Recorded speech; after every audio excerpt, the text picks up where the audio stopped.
A star is a pathfinding algorithm, meaning it returns the shortest path from a start node to an end node. It's also an informed pathfinding algorithm, meaning that the relative location of the end node is known. A star functions by calculating 3 scores for each node that's visited: the f-score, g-score, and h-score. The g-score is the current weights of the edges it takes to get from the start node to the node that we're at, and the h-score is the estimated distance from the end node from the current node, which is calculated by a heuristic function. Based on the application, the heuristic function used to calculate the h-score can vary, but a common one for grid-based pathfinding is the Manhattan distance. Finally, the f-score is the sum of the g and h scores and is used as the priority in the open set priority queue. Additionally, we keep track of which node we came from to reach the current node. This allows us to backtrack through the optimal path once we find the end node. The open set is a priority queue of nodes and their f-score, and is used to determine which node is examined next. As an example, we'll walk through the graph on the left side of the screen. To start out, we initialize all of the scores for all nodes to infinity. This is similar to Dijkstra's algorithm, as by setting them to infinity, when we reach the node for the first time, we know that it's the most optimal that we've found thus far. For the start node, we'll put all those values to 0, since it doesn't really matter, since we're going to start with that node anyways. Then we'll add the start node to the open set, with its f-score of 0. And then we'll take the node from the open set with the lowest f-score, in this case the only node, which is A, and we'll remove it from the open set and examine all adjacent nodes.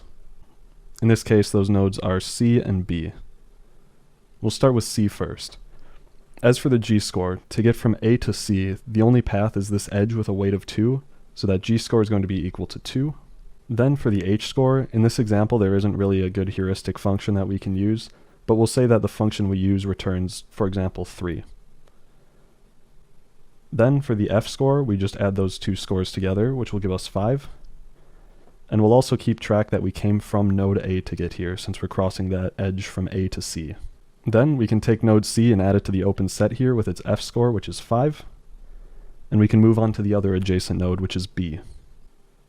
For node B, our g-score is calculated the same way by finding the weight of the edges going from A to that node, which in this case is just this edge of weight 1. And then for the h-score, let's say it also returns 3. Then we can calculate our f-score again by adding the g and h scores together, which will give us 4, and we'll keep track that we came from node A to get here. Then we add node B into the priority queue with its f-score of 4, and now we've examined all adjacent nodes to node A. Now that we've examined all of the nodes adjacent to A, we look at the open set and find the node with the lowest f-score, which in this case is B. Node B is then removed from the open set, and we examine all adjacent nodes to B. In this case, the only adjacent node is D, so we'll go ahead and calculate the scores for this node. The g-score again is the distance from the start node to this node, which is also the same as the g-score of the previous node, plus the edge that it takes to get to this node. So if we look at B's g-score, which is 1, and then add this edge going from B to D, which is 3, we'll get D's g-score of 4. Then for the h-score, let's say the heuristic function returns 2, meaning that our f-score here is going to be 4 plus 2, which is 6. We'll also keep track that to get to this node, we came from node B. Then we'll add this node to the open set with its f-score of 6. Now that we've examined all nodes adjacent to B, we'll go back to the open set and find the node with the lowest f-score, which in this case is C. We'll remove it from the open set, and now we'll examine nodes adjacent to C, which in this case is just D. Now, since D already has F, G, and H scores, we check to see if the scores are lower coming from this path as opposed to the path we went through before.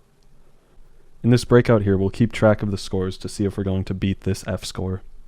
For the g-score, we look at the g-score of C, which is 2, and then add on the weight of this edge, which is 1, meaning that our g-score is going to be 3. And then, since our h-score isn't going to change based on how we got here, it'll return 2 as well. Therefore, our f-score, which is again the g plus h score, will be 5.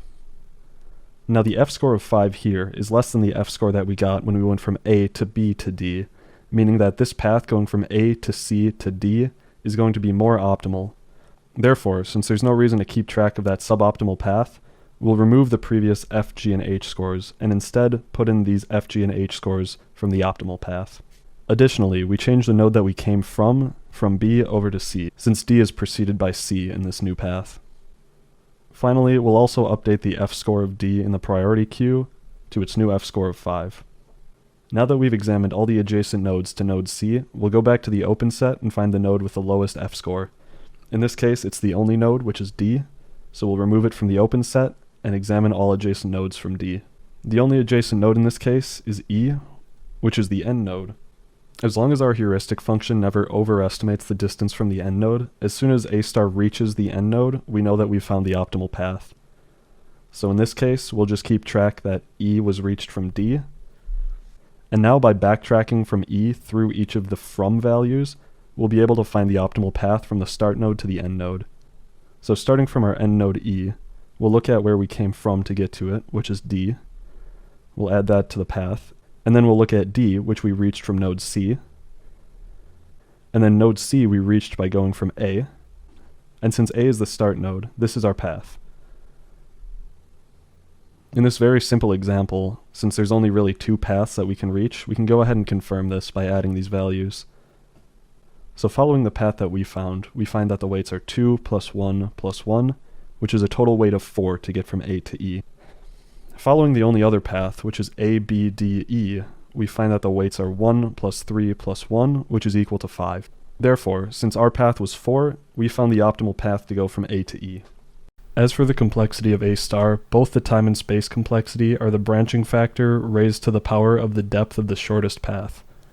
Two of the most common implementations of A star are navigation, like for example Google Maps, and in-game AI for video games, such as when a non-playable character needs to move from point A to point B. Two of the biggest limitations when using A star are finding an effective and yet fast heuristic function, as well as the algorithm using a lot of memory depending on the scale of the path that you're trying to find.